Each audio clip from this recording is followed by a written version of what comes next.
लढली जी रूढी माझ्या दात्याशी, माझ्या रयतेच्या राजाशी, ही रूढी जाळली भीमान शोभाच्या पायथ्याशी. हो, ज्या ग्रंथाने शिवाजी महाराजांना शूद्र म्हटलं, त्याच मातीमध्ये आंबेडकरांनी 25 डिसेंबरला मनुस्मृती जाळली. आज आपण शिवाजी महाराजांना छत्रपती म्हणतो, हिंदवी स्वराज्याचे संस्थापक म्हणतो. पण इतिहासात एक काळ असा होता जिथे त्यांना राजा म्हणूनही मान्यता द्यायला काही लोक तयार नव्हते. कारण काय? कारण एक ग्रंथ, आणि तो ग्रंथ म्हणजे मनुस्मृती, ज्याने समाजाला माणूस म्हणून नाही तर जात म्हणून पाहिलं.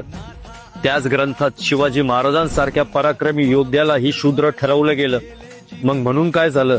त्यांना राजा मान्य केलं गेलं नाही. त्यांचा राज्याभिषेक हा थांबवला गेला. अपमान झाला, अवहेलना झाली.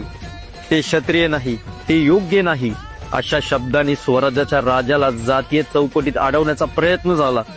पण शिवाजी महाराज कोणाच्या प्रमाणपत्रावर राजा नव्हते. ते तलवारीने, कर्तृत्वाने आणि लोकांच्या मनात राजा झाले होते. राज्याभिषेक झाला, स्वराज्य उभं राहिलं, पण तो अपमान, तो अन्याय इतिहासाच्या मातीमध्ये दडलेला होता. त्यानंतर शतक गेले, पण मनुस्मृतीचा विचार समाजावर अजूनही राज्य करत होता. आणि तेव्हाच इतिहासाने एक नवीन व्यक्ती जन्माला घातली. ते व्यक्ती म्हणजे डॉक्टर बाबासाहेब आंबेडकर, ज्यांनी विचारलं, जर हा ग्रंथ माणसाला माणूस मानत नसेल तर तो ग्रंथ जिवंत राहण्याचा हक्क कस काय ठेवतो? त्यानंतर 25 डिसेंबर 1927 महाड.